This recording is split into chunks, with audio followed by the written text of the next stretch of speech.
Welcome to PIMCO Pod. In this episode, Group CIO Dan Ivascyn and Esteban Burbano, fixed income strategist, discuss the impact of U.S. tariffs on global markets, how we're navigating the turbulence, and why flexibility and a higher quality tilt are essential in this evolving environment.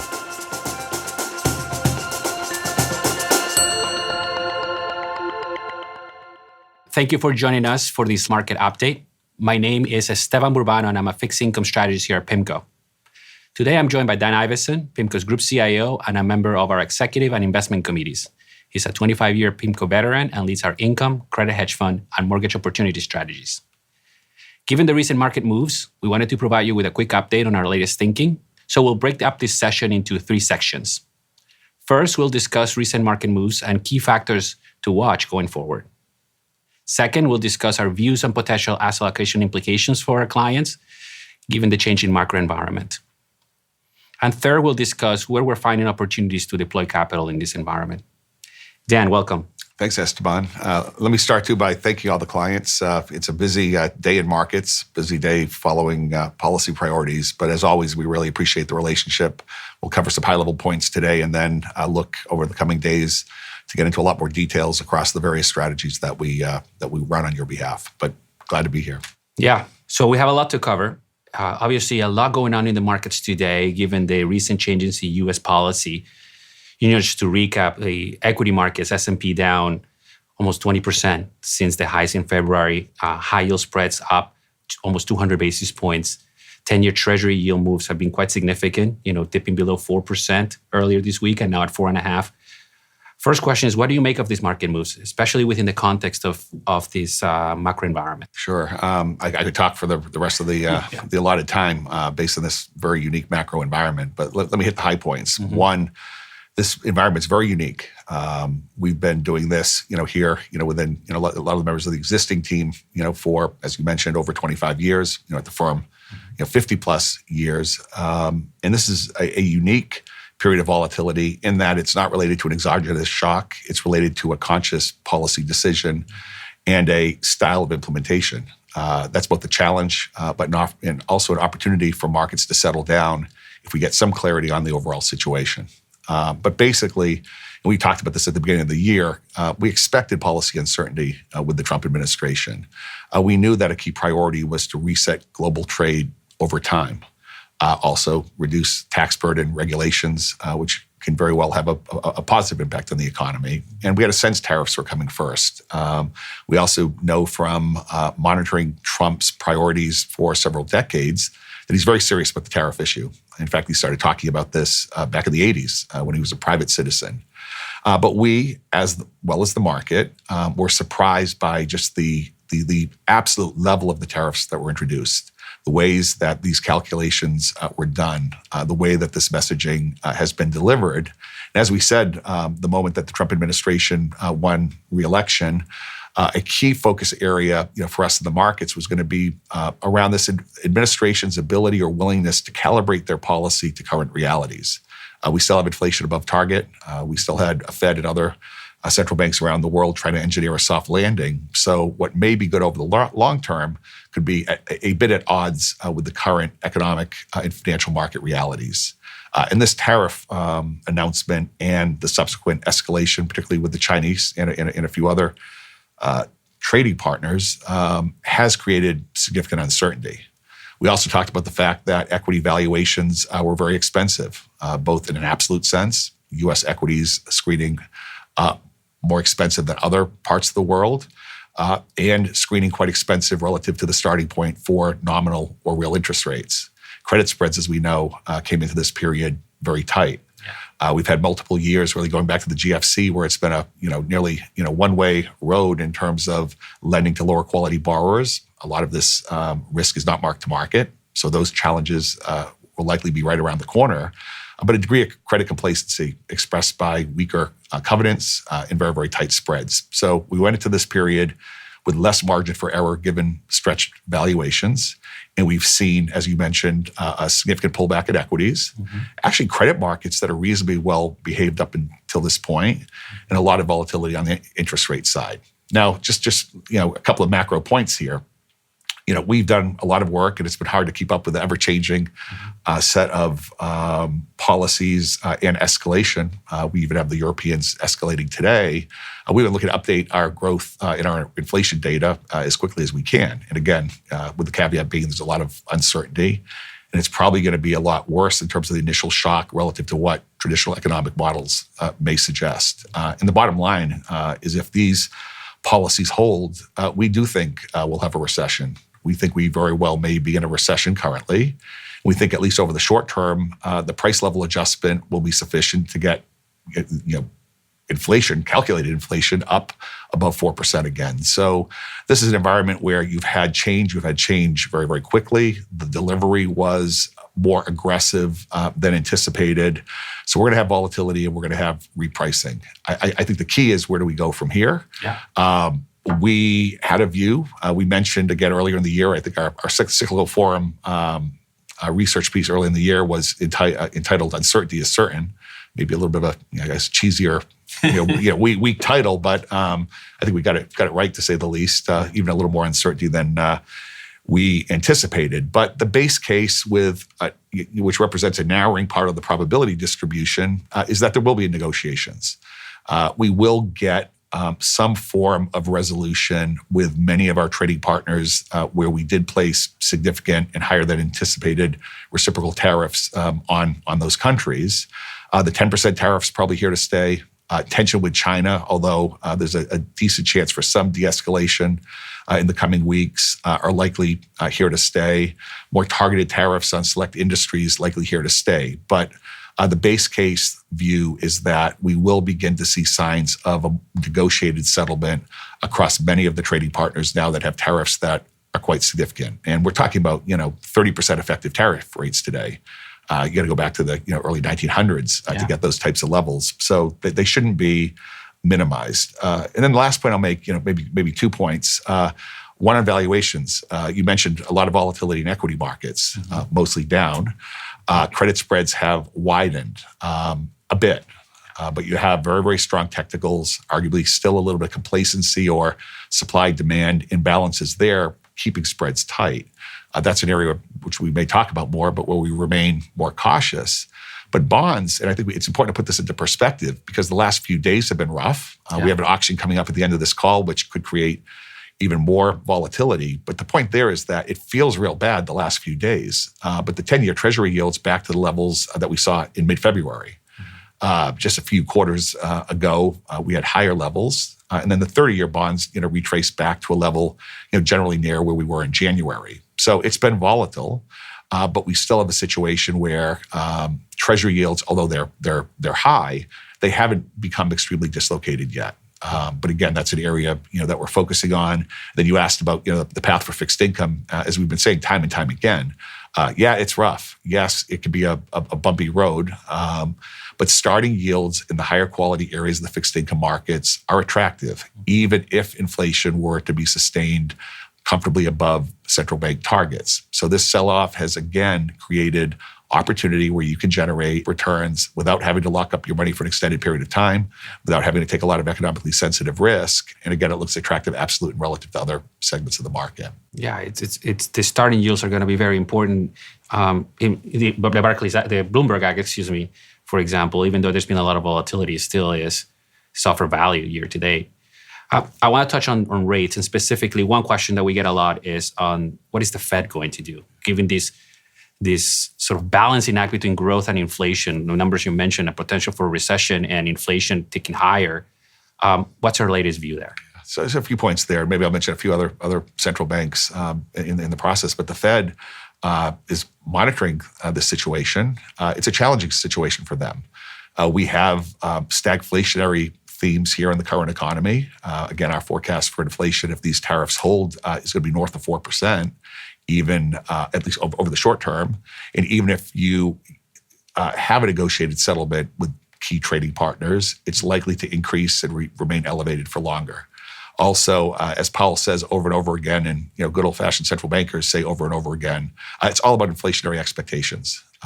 And although tariffs could lead to a one-time price level adjustment from a textbook perspective, the fact that we've had inflation linger higher for longer for an extended period of time does increase the risks that these price increases become more embedded in the United States, but also other parts of the world. So the Fed has a challenge. We think that they're going to look for more clarity around this tariff policy and other policies with the administration. Again, a positive around the corner will be the likelihood, and a very strong likelihood, of tax relief and perhaps targeted tax relief towards the lower to the middle income households, and the positive benefits of this deregulatory impulse. So the bottom line is we think they're going to be patient to the degree that markets continue to function in an orderly manner.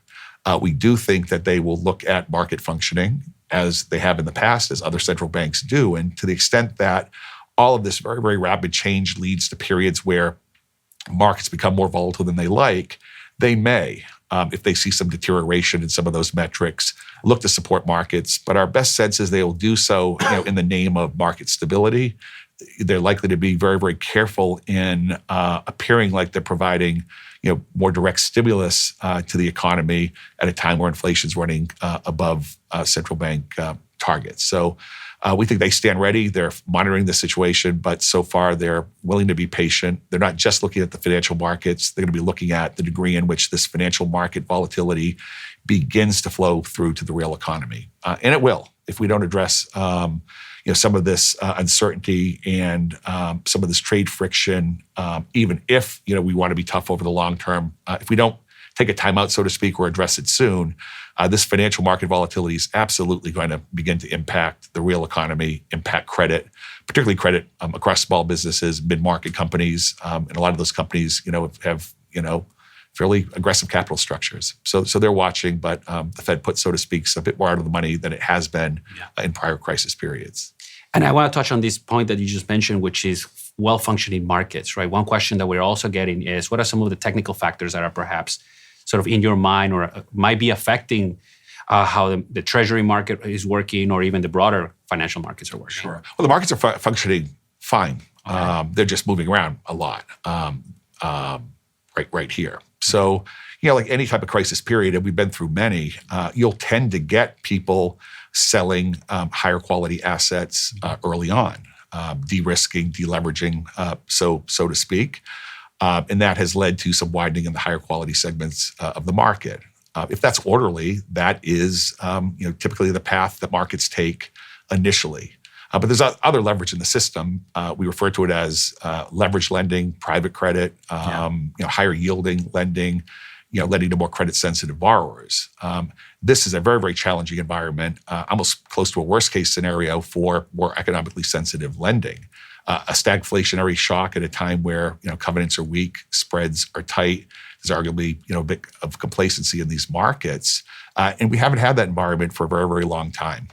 These environments, these shocks to the economy were much more common back in the 80s, 90s, 2000 period. So those that were trading back then remember this situation, but there is a lot of fragility there, and people can get lulled into the fact that because prices aren't moving, there aren't challenges there. But that typically comes a bit later in the cycle, something that we're watching in an area that we've talked about now for several quarters. One of the reasons why we've been quite cautious, quite defensive in taking more economically sensitive exposure, one of the reasons why we're up in quality in a lot of these assets that may underperform locally. Their spreads may widen, but they're default resistant. You're talking about spread widening, not real material risk of downgrades or defaults. And we continue to think in this environment, it makes sense to stay resilient, stay up in quality. So again, all those spreads have widened. They haven't necessarily cheapened given the significant uncertainty. And we think the Fed and other investors are monitoring all these areas very, very carefully. Right. And just to follow on that train of thought, and let's start big picture. One of the quick questions we're getting is, what are the asset allocation implications? And so before we dive into opportunities into the fixed income market, let's just talk about a trade-off between equities versus bonds versus cash. We are getting that a lot of questions, given especially the sell-off in the equity markets. What do you make of this? How are you thinking about the trade-offs, and what would you say are the key factors that are in your mind? Yeah, so we've been talking about this again for quite some time. I guess a couple of quarters or so ago, or a handful of months ago, equities got under some traditional valuation measures the most expensive they've ever been versus bonds. They have underperformed fixed income.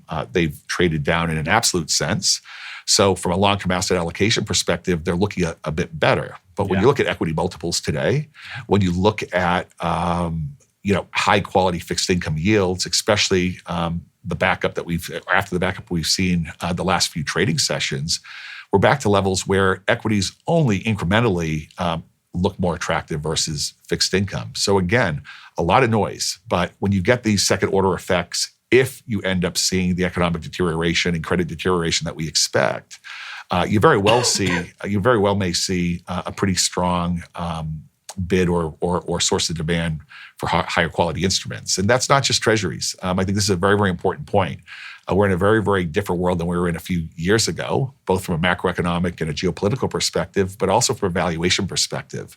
So you can, and we have across strategies, been steadily diversifying away from treasuries, not because of major near-term concerns around debt sustainability and other related frictions, but because you can get equally attractive and sometimes better yields in other high-quality areas of the market. So the bottom line is that bonds still look like the cheapest asset when compared to cash and equities. Equities have underperformed a bit more recently. And then when you get into that sort of other bucket, the credit-sensitive assets as well, they've widened, but they haven't widened nearly as much as they arguably should based on some of the other warning signs that we see in other areas of the market. And I forgot to mention this earlier. Maybe I should mention it now. Why is that the case? Why are equities still trading at elevated valuations? Why are credit spreads still trading tighter than we would expect? One reason is very powerful technicals. It's like a coil, that's been tightened up. So much credit's been issued in areas where it's not typical to market that risk that you're likely to see it lie dormant. And then to the extent you see deterioration or people react to the fact that in the public markets now, in some cases, you have an outright yield advantage, you could see that market react. So that's the technical reason. The second reason, and I think this is important for all investors on the call today, as I started saying earlier, what's so unique about this period of volatility is that it's primarily based on a set of clear policy decisions from the U.S. administration and the resulting uncertainty as to what the priorities will be on a go-forward basis, the willingness to calibrate policy, the willingness to delay action, to look for a more market-stabilizing set of solutions. If we don't get that, given the linkages between the financial and the real economy, there's really a risk of harder landing scenarios or a recession, and maybe a much more challenging recession than we've experienced in a long time.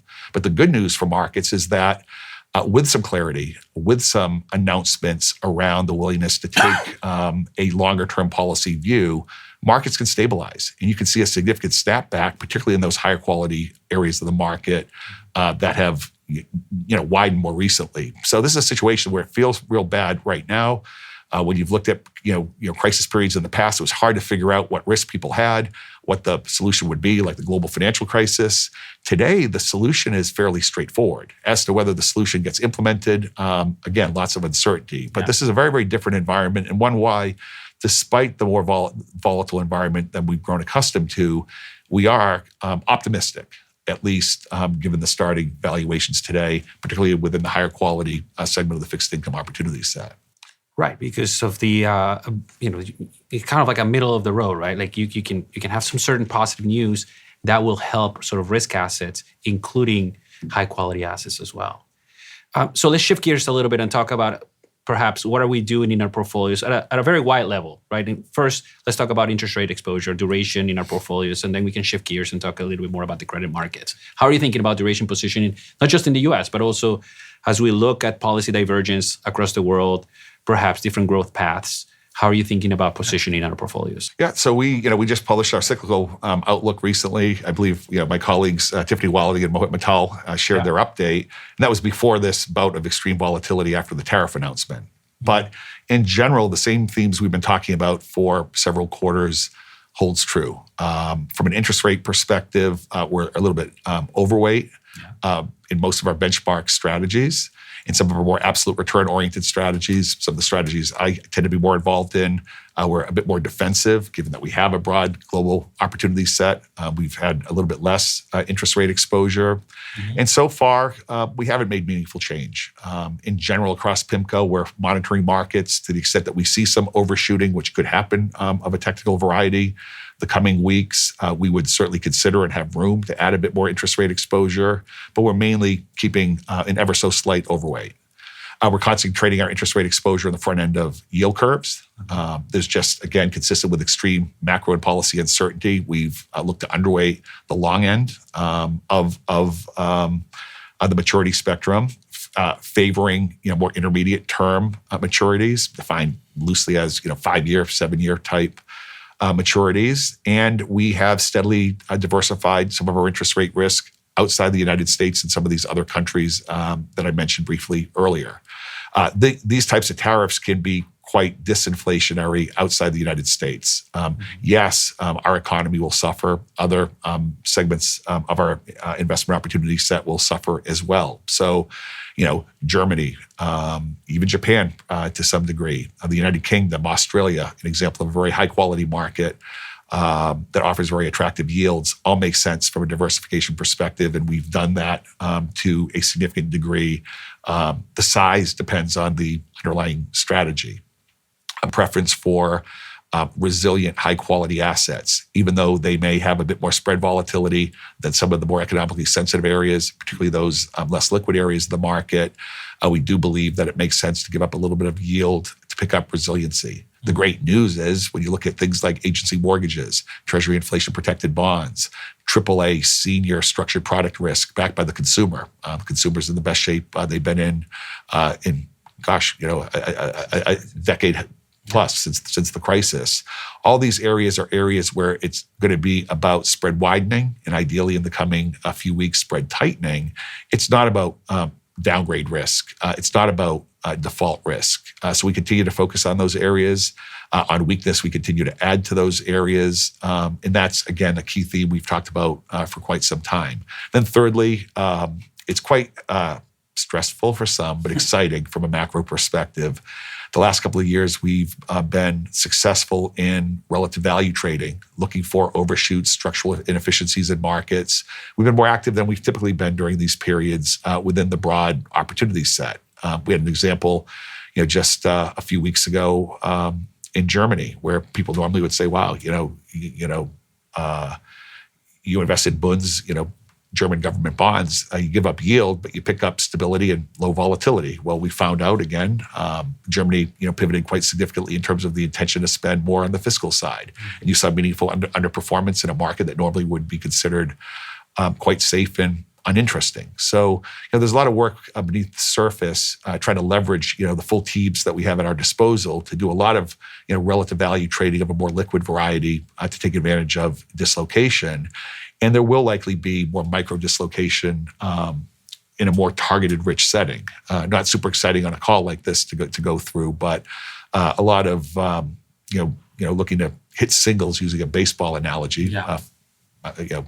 My apologies for being a bit too U.S. centric, but the idea of a lot of small expressions that add up to attractive returns versus passive alternatives. But I think the one area I can't emphasize enough is that this is an environment where if we continue to see this type of policy or ratcheting up of rhetoric or actual policy decisions around tariffs and other sources of global friction, we're going into a recession. And it very well will be that stagflationary type recession, which somewhat ties the hands of the Federal Reserve and other policymakers.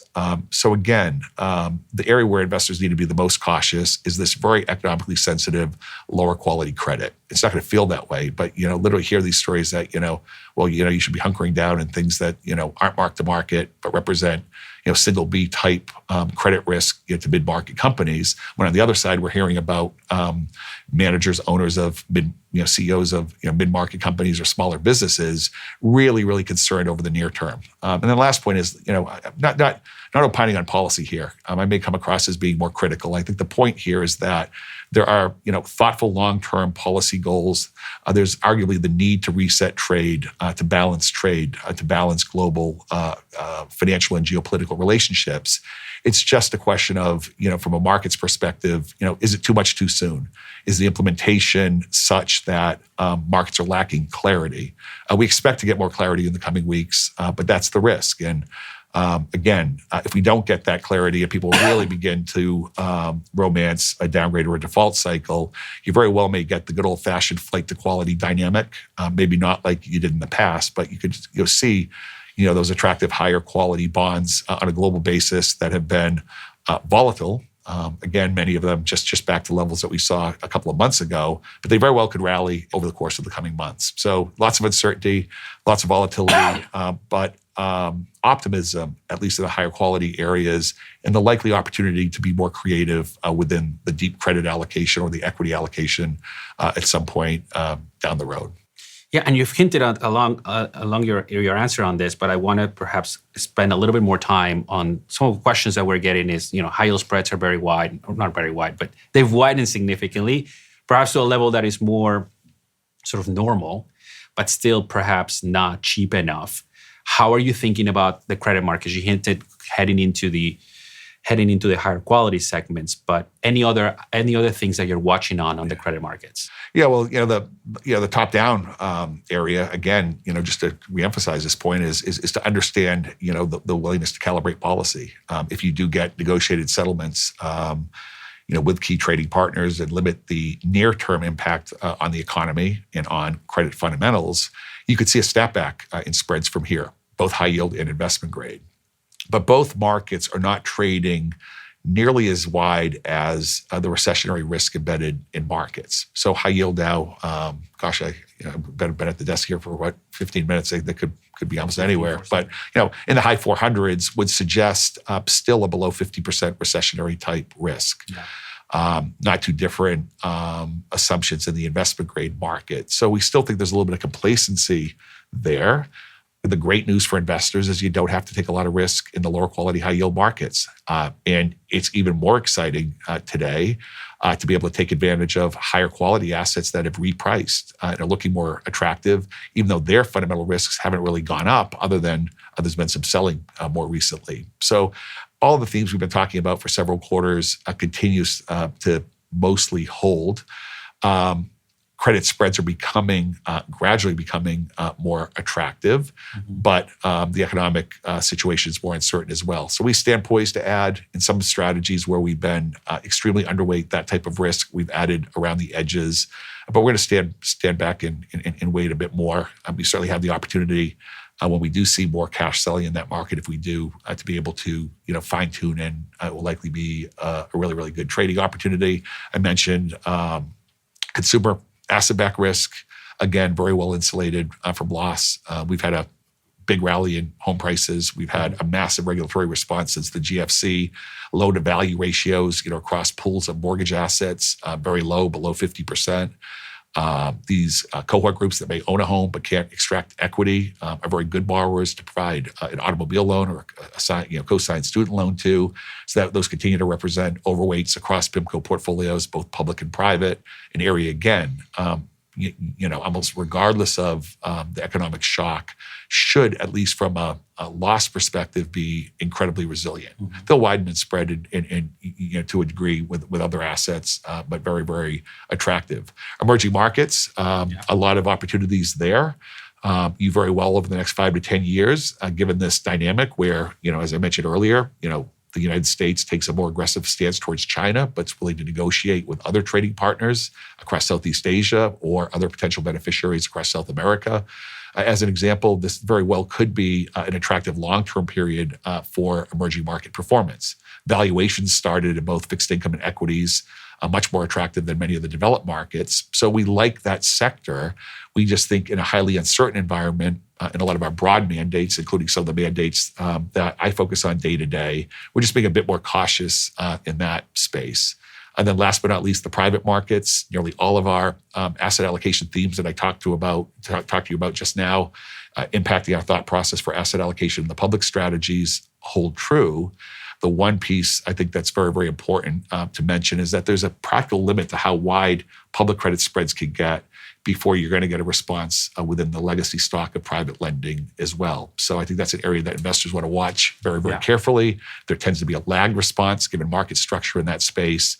But that very well may be the theme for a few months from now. Right now, we're going to deal with a lot more macro volatility as people reposition in response to the global trading geopolitical environment in this administration's priorities, including tax, which again is right around the corner. You can fixate on tariffs since that's what's in front of us today, but there's certainly going to be more policy that gets introduced that's positive from a growth and maybe even a productivity perspective. But we expect volatility to continue, which is both an opportunity for investors, but you also have to think in a diversified fashion and leverage a global opportunity set. Yeah. Can I touch very quickly on, we obviously have an overweight to mortgages, agency mortgages. Touched on this already, but one of the areas of concern is policy changing there as well. Can you just rephrase, because obviously mortgages have widened, but they're still being pretty resilient versus other types of corporate credit. But just your latest thoughts of what's going on in that space. How are you thinking about this space going forward, given our overweight to mortgages? Yeah, so we think agencies have the benefit of a direct government guarantee or a strong guarantee of an agency of the federal government. They're very well held by financial institutions in the U.S. A key priority of this administration, and there's been no friction or uncertainty here, is stabilizing the banks, giving the banks more flexibility to lend more aggressively. I think that was even brought up in news flow today from Treasury Secretary Ivascyn. So we believe that, yes, there's a chance that at some point in the future, the agencies or this administration looks at privatizing the agencies. But agency mortgage spreads, even after the recent corporate widening, look very attractive versus other forms of corporate credit risk. You had this very, very unique situation where over the course of the last couple of years, agency mortgage spreads were actually wider than investment-grade corporate spreads. So we think a lot of that is priced into the market. Until interest rate volatility picked up more recently, agency mortgages were doing very, very well this year. So we think the base case is still that the agencies are likely to remain a part of the U.S. government. There's been talk of them even being placed in a sovereign wealth fund. They're quite profitable for the federal government. So I know we're trying to get deficits down and sure you can make the agencies more efficient like you can other areas of government. So we think that if they were to be privatized, they would be done in a way that maintains the very high quality for agency mortgage-backed securities. As I mentioned earlier, even the non-government guaranteed stuff has very, very low leverage. The agency balance sheet is near pristine as well. So we continue to like this space. And the most important point is that regardless of the path for the agencies themselves, this is high-quality risk in a world of extreme economic uncertainty. So yes, we can widen during these periods versus a treasury bond. But again, it's spread widening. It's not the risk of meaningful downgrades or other material drawdowns. So we continue to like this sector. It's going to continue to be volatile. As rates settle down, you very well will see agency mortgages perform well from here. Again, the market settling down can be influenced by one individual or one administration's clarity over the coming days. And then even if you were to get in extreme outcomes for markets around market functioning, I think it's also important to note that the Federal Reserve is quite used to supporting the Treasury market, the agency mortgage market. If you ever need assistance in the future, again, and we never want to buy something relying on assistance, but there's a high probability, based on past history and statements from policymakers, that you do get support. People want mortgage rates to remain well-bounded. They want these markets to see volatility come down. So although we don't want to rely on support from policymakers, there very well could be a direct form of support if you were to see a deterioration of volatility, and therefore a pretty quick snapback in valuations. So again, a nice feature to have, in this market setup. But these assets stand on their own. They're very attractive and very defensive, in again, a world with increasing uncertainty. Great. One last question for you, Dan, and being conscious that we're going to have global clients listening to this. Views on the dollar, views on currencies. How are you thinking about this? Not something that we have a lot of in our portfolios, but something that is obviously very, very important from a perspective of like the global investor. How are you thinking about that? Sure. Over the maybe even the short term. But over time, a lot of these policies very well could lead to some further dollar weakness. The dollar, is a global reserve currency, and based on this idea of U.S. exceptionalism, which has been at least partially eroded over the course of the last couple of months, the dollar's seen a lot of positive demand. You see it in terms of interest in our equity markets. We still have all of these companies focusing on innovative technologies. And to the degree that this is even ever so slightly or partially reversed, given starting valuation levels, we can see, as we've seen over the course of the last few months, some dollar weakness. So we have a little bit of underweight to the dollar across most strategies. You got to be very, very respectful of the fact that you could have, very, very, significant, retrenchment in these currency markets. So a small dollar underweight thus far. Becoming a bit more favorable to a more significant underweight to the dollar. I think the key point, rather than dollar directionality, is back to this idea that currencies are moving all around the globe, and that's creating a lot of opportunity to take better behaved exposure, defined as things that are better bounded within the currency space. So it's a very exciting opportunity within the relative value areas of currency trading, but just a slight underweight to the dollar, nothing extreme. We think the dollar is going to, be volatile, just like rates, just like, credit, just like equities, but don't expect major problems there. But, do think that over the course of the next 5 years or so, it's likely poised to weaken a bit. Great. Well, this has been a great update, Dan. Any final words to our clients? Well, I thank the clients. Always appreciate you taking the time. We value your relationship. Scratched the surface today at a very high level, so want to make sure that we're communicating well. Of course, very focused on risk-adjusted returns. I think it's important to step back and realize that within a lot of noise, in these types of market environments, there's a lot of return generation to have as well. These markets will be subject to pretty significant reversals. But we do want to talk to you in detail about your respective mandates at the firm. But again, as always, thank you for your confidence in the firm. We wouldn't be here without you. So thanks again, and look forward to keeping the communication channels open. Important time for that. But a lot going on as well. Thank you, Dan, and thank you all for joining us today. We hope that you found this update timely and helpful. For additional resources, please reach out to your PIMCO partner or check PIMCO.com.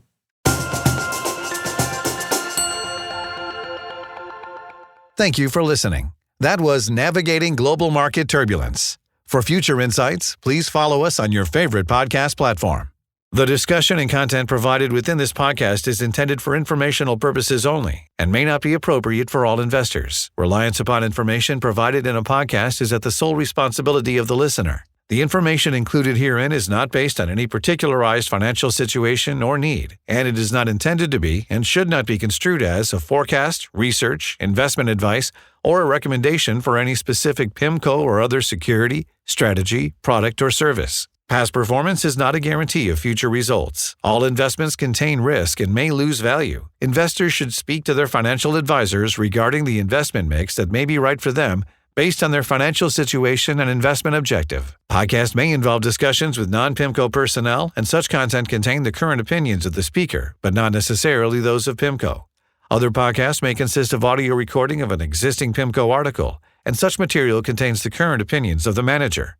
The opinions expressed in all podcasts are subject to change without notice. Information contained herein has been obtained from sources believed to be reliable but not guaranteed. PIMCO, as a general matter, provides services to qualified institutions, financial intermediaries, and institutional investors. This is not an offer to any person in any jurisdiction where unlawful or unauthorized. For additional important information, go to www.pimco.com/gbl/en/general/legal-pages/podcast-disclosures.